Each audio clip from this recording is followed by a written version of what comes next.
श्री कृष्ण गोविंदे हरे मुरारी, हे नाथ नारायण वासुदेवा। हरे कृष्णा। तो प्रिय भक्तजनों, जैसा कि आप जानते हैं आज जन्माष्टमी है। तो जन्माष्टमी की संपूर्ण जानकारी, व्रत कथा और क्यों खीरा काटा जाता है, जन्माष्टमी के दिन संपूर्ण जानकारी आपको मिलेगी। तो प्रिय भक्तों, अंत तक बने रहें। आइए सबसे पहले हम कथा को श्रवण करते हैं, उसके बाद जानेंगे सारी जानकारियाँ। जय गजानन, जय श्रीमन्नारायण, जय श्री कृष्णा। प्यारे भक्तों, आज हम आपको ले चलेंगे उस समय के उस सफर पर जहाँ यशोदा के आंगन में गूंजती है बांसुरी की तान, जहाँ गोकुल की गलियों में माखन चुराने की शरारतें हैं और जहाँ धर्म की रक्षा के लिए भगवान स्वयं अवतरित होते हैं। यह है जन्माष्टमी की वो दिव्य कथा जो केवल कहानी नहीं बल्कि भक्ति, प्रेम और साहस का अमृत है। तो आइए मन और हृदय को शांत कीजिए और डूब जाइए उस युग में जब नंदलाल ने धरती पर जन्म लिया। भाद्रपद मास की कृष्ण पक्ष की अष्टमी तिथि, जब चंद्रमा आधा छिपा हुआ होता है और अंधकार चारों ओर फैला होता है, उसी पावन रात को भगवान श्री कृष्ण का प्राकट्य हुआ। यह केवल एक जन्म नहीं था, यह था धर्म की पुनर्स्थापना का संकल्प, अत्याचार का अंत, अत्याचार के अंत का आरंभ और भक्तों के जीवन में आशा का दीप जलाने का शुभ क्षण। पुराणों में कहा गया है, यदा यदा ही धर्मस्य ग्लानिर्भवति भारत, अभ्युत्थानम धर्मस्य तदात्मानं सृजाम्यहम्। यानी जब जब धर्म का ह्रास होता है और अधर्म का प्रबल होना शुरू होता है, तब तब भगवान स्वयं धरती पर अवतरित होते हैं। द्वापर युग में जब अत्याचार का साम्राज्य बढ़ गया, तब भगवान ने ब्रज भूमि को अपनी लीला भूमि बनाया। जन्माष्टमी का पर्व इसी स्मृति में मनाया जाता है, जब अर्धरात्रि में घंटियों की ध्वनि, शंखनाद और भजन की गूंज से बीच मंदिरों में नंदलाल का जन्मोत्सव मनाया जाता है। मथुरा नगरी में यदुवंशी का राजा उग्रसेन शासन करता था। उसके पुत्र कंस का स्वभाव अत्यंत उग्र और निर्दयी था। कंस ने बलपूर्वक अपने पिता को कारागार में डाल दिया और स्वयं मथुरा का राजा बन बैठा। लेकिन यह कहानी केवल सिंहासन की लालसा की नहीं थी, यह कहानी उस भयावह भविष्य की भी थी जिसने कंस के जीवन को बदल दिया। उसी समय मथुरा के महाराज देवकी का विवाह यदुवंश के वीर और धर्मात्मा वसुदेव के साथ तय हुआ। विवाह के बाद जब कंस अपनी प्रिय बहन देवकी के बड़े सम्मान से विदा करने लगा, तो एक अद्भुत घटना हुई। आकाशवाणी हुई। आकाश से गूंजती हुई बाड़ी ने, हे कंस, जिस बहन को तूने इतने प्रेम से विदा कर रहा है, उसी का 8वां पुत्र तेरे अंत का कारण बनेगा। यह सुनते ही कंस का चेहरा विकृत हो गया। उसकी आंखों में भय और क्रोध एक साथ चमक उठे। उसने तुरंत अपनी तलवार निकाल ली और देवकी को मारने के लिए आगे बढ़ा। वसुदेव ने कंस के पैरों में गिरकर विनती की, हे कंस, आप बहन की हत्या जैसे पाप से बचे। मैं वचन देता हूँ कि देवकी के गर्भ से जो भी संतान होगी, मैं स्वयं आपसे आपके पास लाकर सौंप दूंगा। वसुदेव की विनती और वचन सुनकर कंस ने देवकी को नहीं मारा, लेकिन उन्हें और वसुदेव को कारागार में डाल दिया। समय बीतने लगा। देवकी के गर्भ से एक एक करके 6 पुत्र हुए। वसुदेव ने अपना वचन निभाया। हर बार नवजात शिशु को कंस के हवाले कर दिया और निर्दयी कंस ने उन्हें निर्दयता से मार डाला। देवकी और वसुदेव का हृदय बार बार टूटता, लेकिन उनके पास कुछ करने का सामर्थ्य नहीं था। वे केवल ईश्वर से प्रार्थना करते रहे कि वह उन्हें इस संकट से मुक्त करे। प्रिय भक्तों, 6 पुत्रों के मारे जाने के बाद जब देवकी के गर्भ में 7वां शिशु आया, तो कारागार में वातावरण फिर भय और चिंता से भर गया। देवकी और वसुदेव दोनों जानते थे कि कंस इस बार भी निर्दयता से शिशु को मार देगा, लेकिन उसी समय भगवान की लीला आरंभ हुई। योगमाया ने गर्भ से उस शिशु को अदृश्य रूप से गोकुल में वसुदेव की दूसरी पत्नी रोहिणी के गर्भ में पहुंचा दिया। यही शिशु आगे चलकर बलराम के रूप में प्रसिद्ध हुआ। कंस को लगा कि गर्भपात हो गया और वह निश्चिंत हो गया, लेकिन यह तो केवल ईश्वर की योजना का एक छोटा सा हिस्सा था। समय बीतते बीतते देवकी के गर्भ में 8वां शिशु आया। उस समय कारागार में अद्भुत परिवर्तन होने लगे। आधी रात का समय था, लेकिन कारागार के भीतर एक अद्भुत प्रकाश फैल गया था। देवकी के मुख पर तेज और वसुदेव की आंखों में भक्ति के आंसू थे। जैसे ही 8वां पुत्र जन्मा, वह कोई साधारण बालक नहीं था। 4 भुजाएं, शंख, चक्र, गदा और पद्म धारण किए हुए, उनके नेत्र कमल की पंखुड़ियों जैसी और मुख पर मोहक मुस्कान। यह दृश्य देखकर देवकी और वसुदेव की आंखें श्रद्धा से भर आई। भगवान बोले, माता पिता, मैं ही तुम्हारा पुत्र हूँ, जिसकी भविष्यवाणी आकाशवाणी ने की थी। मैं अधर्म का अंत करने और धर्म की स्थापना के लिए आया हूँ। अब तुम मुझे तुरंत गोकुल ले जाओ और वहां नंद बाबा के घर रख आओ। उनके यहाँ अभी अभी एक कन्या का जन्म हुआ है, उसे तुम मेरे स्थान पर यहाँ ले आना। जैसे ही भगवान ने आदेश दिया, वैसे ही 4 भुजाओं वाला रूप बाल रूप में बदल गया। उसी क्षण कारागार के लोहे के ताले अपने आप खुल गए, पहरेदार गहरी नींद में सो गए और दरवाजे अपने आप खुल गए। वसुदेव ने बालक को एक टोकरी में रखा और मूसलाधार बारिश के बीच कारागार से निकल पड़े। यमुना उफान पर थी, बिजली कड़क रही थी, लेकिन जैसे ही वसुदेव ने यमुना में कदम रखा, पानी उनके कंधों तक आया और फिर शांत हो गया। कहते हैं, उस समय शेषनाग ने अपना फन फैलाकर भगवान को वर्षा से बचाया। यह दृश्य किसी दिव्य स्वप्न जैसा था।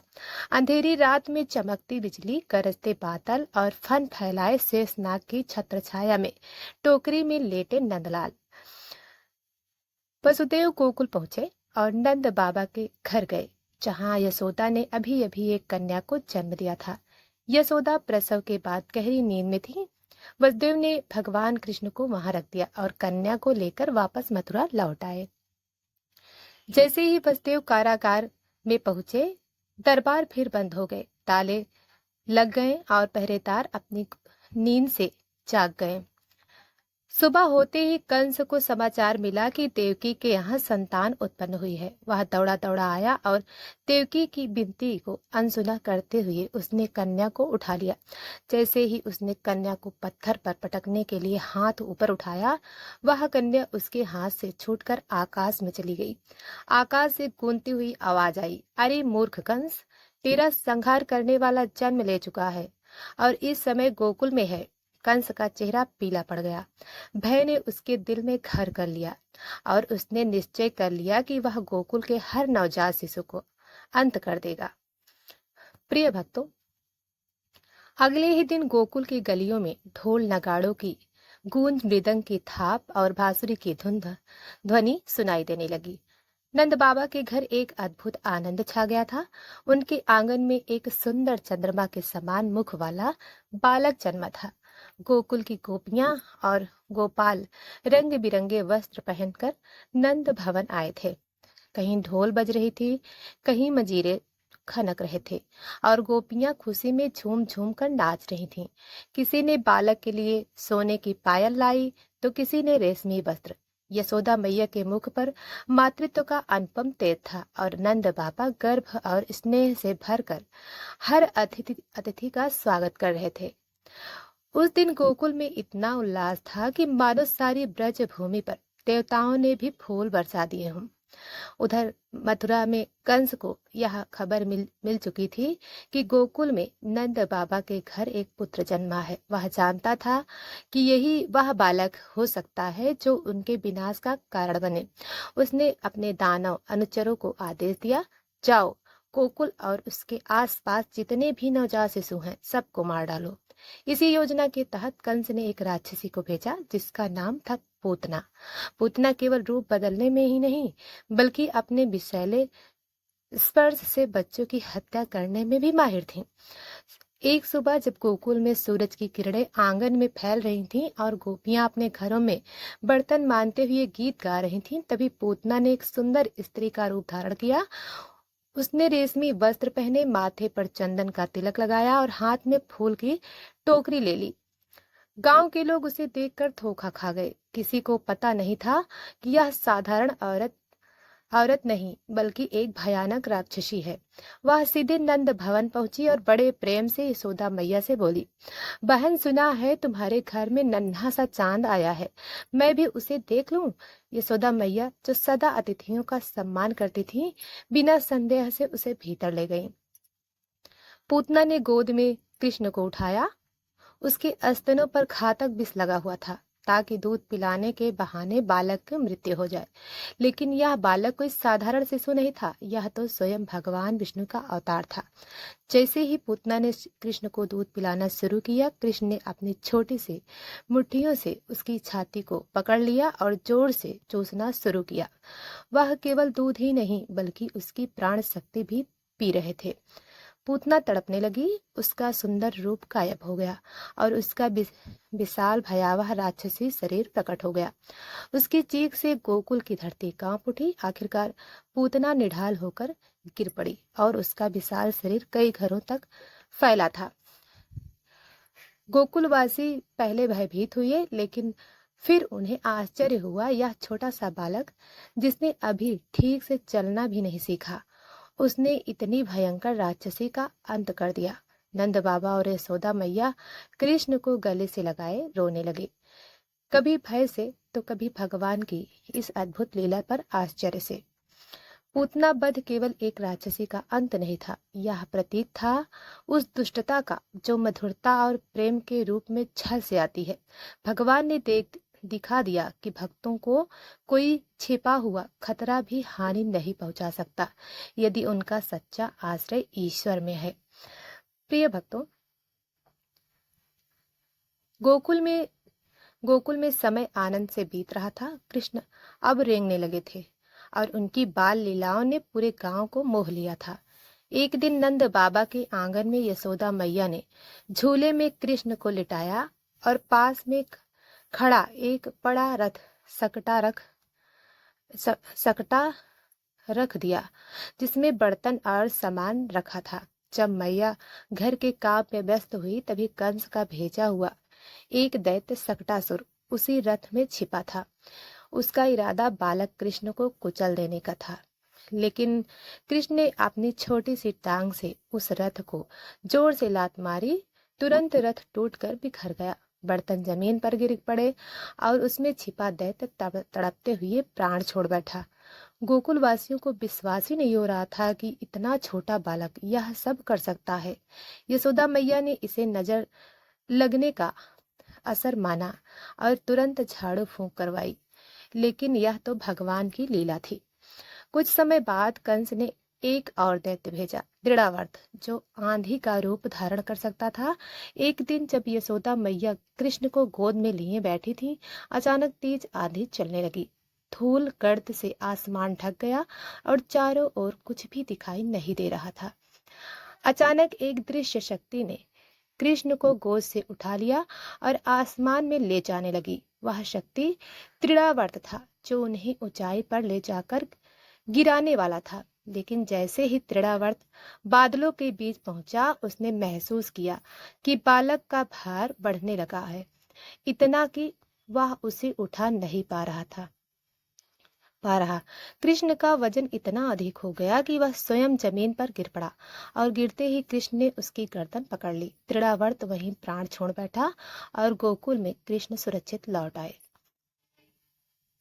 प्रिय भक्तों, अब कृष्ण थोड़े बड़े हो चुके थे और उनकी आंखों में शरारत की चमक और भी बढ़ गई थी। गोकुल की गोपियां अपने घरों में दही माखन रखती और देखती कि वह रहस्यमयी तरीके से गायब हो जाता है। जल्दी ही सबको पता चला कि यह चोरी कोई साधारण नहीं, यह तो नंदलाल की नटखट लीला है। कृष्ण अपने मित्रों के संग माखन चुराने निकलते, कभी बर्तन तोड़ते, कभी ऊंचाई पर रखे मटके को छड़ी से गिराते और कभी गाय के बछड़ों को खुला छोड़ देते। गोपियां शिकायत लेकर नंद बाबा के पास जाती, लेकिन नंद बाबा हंसकर टाल देते, अरे ये तो बच्चा है, बालपन में यही तो शोभा है। प्रिय भक्तों, इन लीलाओं में छिपा है संदेश की भगवान भक्तों के जीवन में आनंद, हंसी और उल्लास भी लाते हैं। वे केवल रक्षक नहीं बल्कि हृदय को प्रसन्न करने वाले मित्र भी हैं। प्रिय भक्तों, कालिया नाग का आतंक। गोकुल के पास बहने वाली यमुना नदी का पानी स्वच्छ और मीठा था। गोपाल अपने गाय बछड़ों को वहीं ले जाकर पानी पिलाते और खेलते थे। लेकिन कुछ समय से पहले यमुना का जल काला और जहरीला हो गया था। कारण था कालिया, एक विशाल और विषैला नाग जो नदी के बीच बसे एक द्वीप पर रहता था। उसके विष ने नदी को इतना जहरीला बना दिया था कि पास पास का पेड़ पौधा भी सूख गया था। गोकुलवासी भय के कारण यमुना के उस हिस्से के पास नहीं जाते थे। एक दिन कृष्ण अपने मित्र के साथ खेलते खेलते यमुना के उसी हिस्से में पहुंच गए।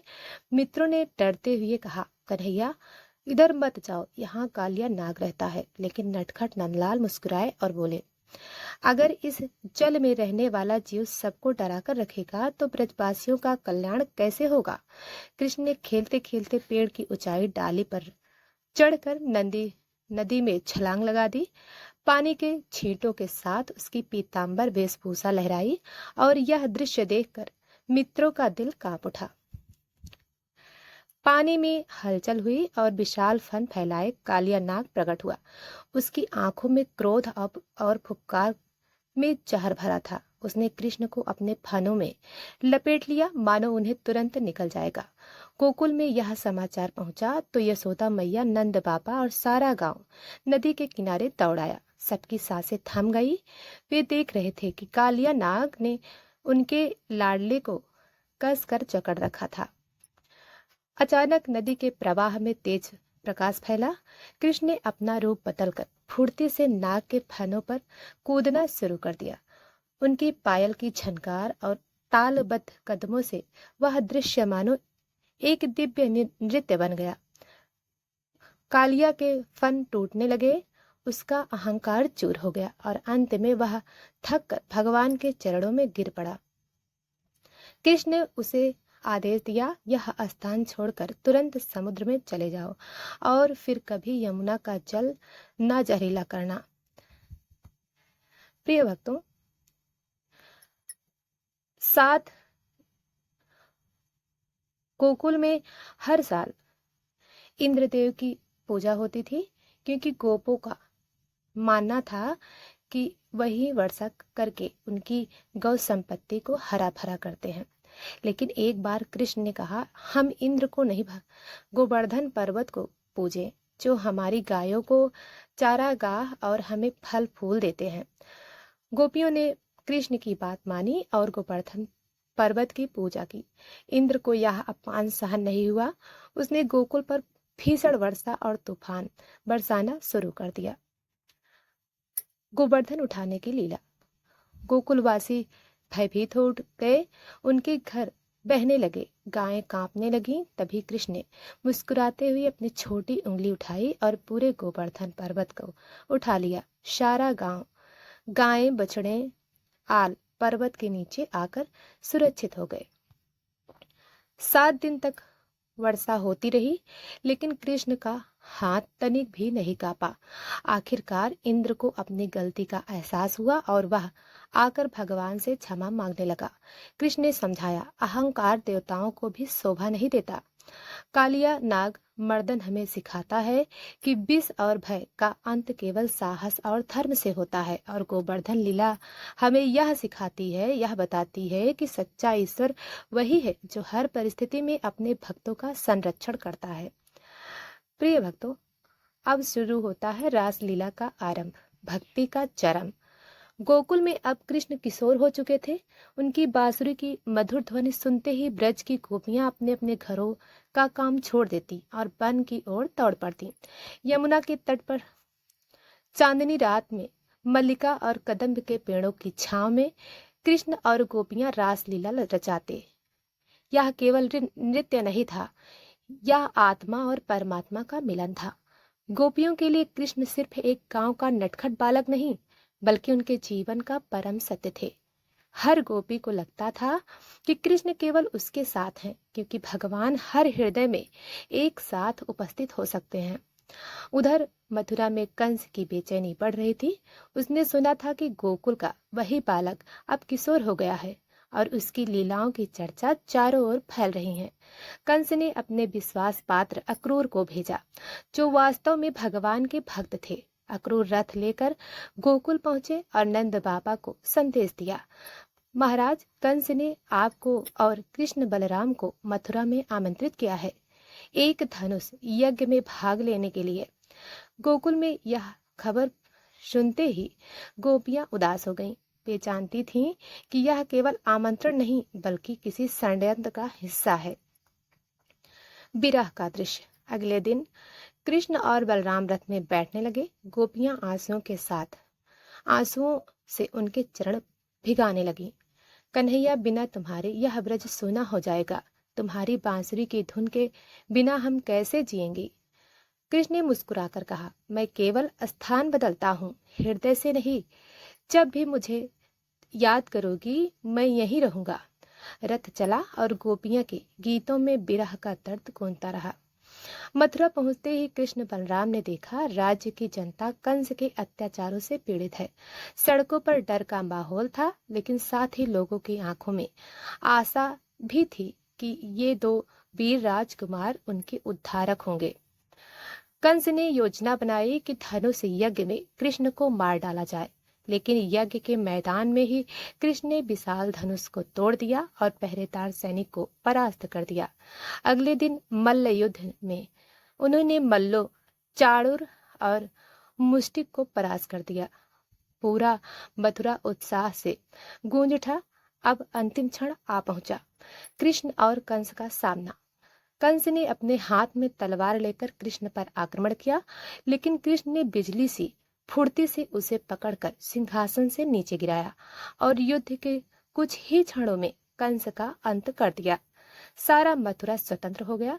जनता ने जय जयकार किए, कृष्ण भगवान की जय। रासलीला हमें यह सिखाती है कि प्रेम केवल अधिकार नहीं, समर्पण है। और कंस वध यह दर्शाता है कि जब अधर्म अपने चरम पर हो तो धर्म की रक्षा के लिए ईश्वर स्वयं अवतरित होते हैं। प्रिय भक्तों, कंस के अंत के बाद मथुरा में शांति आई, लेकिन यह अधिक दिन टिक ना सकी। कंस का मामा जरासंध क्रोधित हो उठा, क्योंकि कंस उसकी बेटियों का पति था। जरासंध ने विशाल सेना लेकर मथुरा पर बार बार आक्रमण किया। 17 बार कृष्ण बलराम ने उसका सामना किया और हर बार पराजित किया। लेकिन कृष्ण जानते थे कि बार बार युद्ध में मथुरा की जनता का अहित होगा, इसलिए उन्होंने एक रणनीति निर्णय लिया। मथुरा छोड़कर समुद्र किनारे एक नए नगर की स्थापना। यही उन्होंने द्वारिका बसाई, सुरक्षित, भव्य और समृद्धि नगरी, जो आगे चलकर कृष्ण का केंद्र बनी।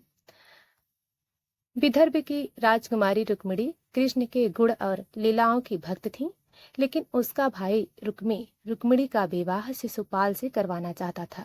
रुक्मिणी ने कृष्ण को एक पत्र लिखा, हे प्रभु, यदि आपने मुझे स्वीकार न किया तो मेरा जीवन निरर्थक होगा। कल मेरा विवाह है, कृपया मुझे अपने साथ ले जाइए। कृष्ण ने रथ सजाया और विवाह के दिन विदर्भ पहुंचे। मंदिर में पूजा के बाद रुक्मिणी बाहर निकली और उसी क्षण ने उसे रथ में बिठा लिया।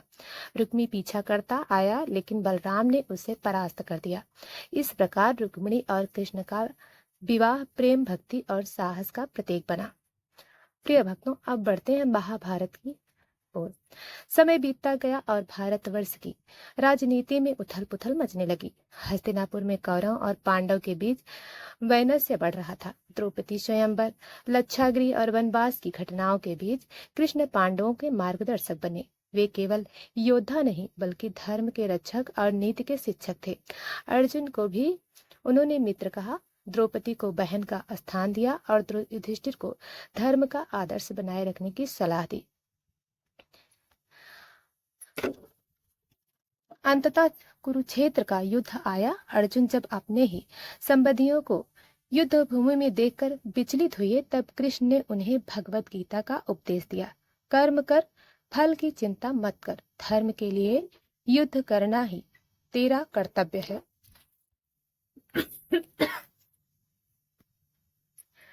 कृष्ण युद्ध में कृष्ण ने सारथी बनकर अर्जुन को विजय दिलाई, लेकिन स्वयं अस्त्र नहीं उठाया, धर्म की मर्यादा निभाते हुए। लीला समाप्त। जीवन के अंत में कृष्ण ने द्वारिका में अपने दिव्य लोक लौटने का समय देखा। उनकी लीलाएं इस संसार में समाप्त हुईं, लेकिन संदेश अनंत काल के लिए रह गया। जब जब धर्म की हानि और अधर्म की वृद्धि होती है, तब तब मैं अवतार लेकर धर्म की स्थापना करता हूँ। तो आइए आपको जन्माष्टमी पर किए जाने वाले सभी मुख्य कार्य, पूजन विधि, विशेष परंपराएं और खीरा काटने की परंपरा का कारण भी पूरी तरह विस्तार से बताती हूँ, ताकि आप पूरे दिन रात का कार्यक्रम समझ सके और सही तरीके से कर सके। जन्माष्टमी का महत्व। यह दिन भगवान श्री कृष्ण के जन्मोत्सव का है, जो भाद्रपद मास की कृष्ण पक्ष की अष्टमी तिथि को रोहिणी नक्षत्र में मनाया जाता है। इस दिन उपवास, रात्रि जागरण और श्री कृष्ण जन्म के समय विशेष पूजन का विधान है। मान्यता है कि इस दिन व्रत और पूजन से पापों का नाश होता है, मनोकामनाएं पूर्ण होती है और घर में सुख समृद्धि आती है। सुबह से नंबर 1, स्नान और संकल्प। प्रातः स्नान कर भगवान कृष्ण के व्रत का संकल्प लें। संकल्प में तिथि, नक्षत्र, भगवान का नाम और अपना नाम लेकर व्रत रखने की घोषणा करते हैं। नंबर 2, उपवास। पूरे दिन अन्न त्यागें, फलाहार या निर्जल उपवास रखें। घर की साफ सफाई और सजावट। मंदिर व घर को फूलों, आम्र पल्लव, बंधनवार, रंगोली और लाइट से सजाएं। नंबर 4, झूला सजाना। पालने में कृष्ण का बाल रूप लड्डू गोपाल बिठाकर झूला सजाएं। सामग्री तैयार करना: माखन, मिश्री, पंजीरी, मेवा, मिश्री, दूध, दही, घी और प्रसाद के रूप में पंचामृत। मंत्र का जप। प्रिय भक्तों, जन्माष्टमी भगवान कृष्ण के जन्मोत्सव के रूप में मनाई जाती है। इस दिन भक्त भगवान कृष्ण की पूजा अर्चना करते हैं और विभिन्न मंत्रों का जाप भी करते हैं। ओम नमो भगवते वासुदेवाय, यह मंत्र भगवान विष्णु और उनके अवतारों कृष्ण के लिए भी प्रयोग किया जाता है। इसका अर्थ होता है, मैं वासुदेव के पुत्र भगवान श्री कृष्ण को नमन करता हूँ।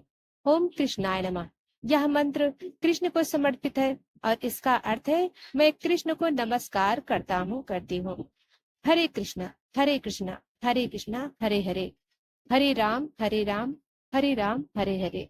यह मंत्र, जिसे हरे कृष्णा मंत्र या कलयुग के लिए मंत्र भी कहा जाता है। और अन्य मंत्र: ओम श्री नमः श्री कृष्णाय परिपूर्ण पूर्णतमाय स्वाहा, ओम देवकी सुत गोविंद वासुदेवाय जगतपतये, देहि में संयम कृष्णत्वा, ओम क्लीं कृष्णाय नमः। ध्यान रखें, मंत्रों का जाप श्रद्धा और भक्ति के साथ करना चाहिए। जितना हो सके अधिक से अधिक बार मंत्रों का जाप करें। आप अपनी सुविधा अनुसार किसी भी मंत्र का जाप कर सकते हैं। प्रिय भक्तजनों, रात 12 बजे श्री कृष्ण का जन्म समय। श्री कृष्ण अभिषेक: पंचामृत, दूध, दही, घी सहित गंगा जल से भगवान का अभिषेक करें। श्रृंगार: नए वस्त्र, बोर, पंख, मुकुट, बांसुरी, कंठहार, पायल, कंगन से सजाएं। जन्मोत्सव: शंखनाद करें, घंटी, घड़ियाल, मृदंग, झांझ के साथ जन्म की बधाइयां दें। झूला झुलाना: भक्त बारी बारी से भगवान को दिलाएं। आरती ओम जगदीश करें या आरती कुंज बिहारी की करें। भोग लगाना और प्रसाद वितरण: पहले भगवान को भोग लगाएं, फिर भक्तों में बांटें। प्रिय भक्तों, आप जानते हैं जन्माष्टमी पर खीरा काटने की परंपरा। खीरा क्यों काटा जाता है? लोक मान्यता के अनुसार भगवान कृष्ण का जन्म कारागार में बंद जंजीरों के बीच हुआ। खीरे के अंदर के बीजों को जंजीरों का प्रतीक माना जाता है। जब खीरा बीज से काट कर खोला जाता है तो यह बंधन तोड़ने का प्रतीक होता है। इसे गर्भ का प्रतीक भी माना जाता है। खीरे को काटना माँ देवकी के गर्भ से श्री कृष्ण के जन्म का प्रतीक है। और अन्य मान्यताओं में कहा गया है, खीरा शीतलता का प्रतीक है और भगवान के जन्म की खुशी के घर के वातावरण को शीतल और सुखद बनाने के लिए काटा जाता है। खीरा कैसे काटा जाता है? खीरे को अच्छी तरह धोकर साफ साफ कर लें, कपड़े से पोंछ लें। पूजा के समय खीरे को भगवान के सामने रखें। रात 12 बजे जन्म के समय खीरे को लंबाई के बीच से काटें। बीज निकालकर प्रसाद में रखें। यह खीरा प्रसाद के रूप में घर के सदस्यों और भक्तों में बांटा जाता है। विशेष बात, जन्माष्टमी पर तुलसी पत्र भोग में अवश्य डालें। व्रत रखने वाले को लहसुन, प्याज, मांस, मदिरा से पूर्ण परहेज रखना चाहिए। रात्रि जागरण करना शुभ माना जाता है, जिसमें भजन, कीर्तन, कथा, झांकी और नृत्य शामिल होते हैं। यदि रोहिणी नक्षत्र अगले दिन भी हो तो व्रत का पारण रोहिणी नक्षत्र के बाद किया जाता है। प्रिय भक्तों, उम्मीद है आपको यह जानकारी पसंद आई है। वीडियो को लाइक करके प्रिय भक्तजनों, उम्मीद है आपको जानकारी पसंद आई हो। वीडियो को लाइक करके चैनल को सब्सक्राइब जरूर करें और कमेंट में जय श्री कृष्णा जरूर लिखें। धन्यवाद।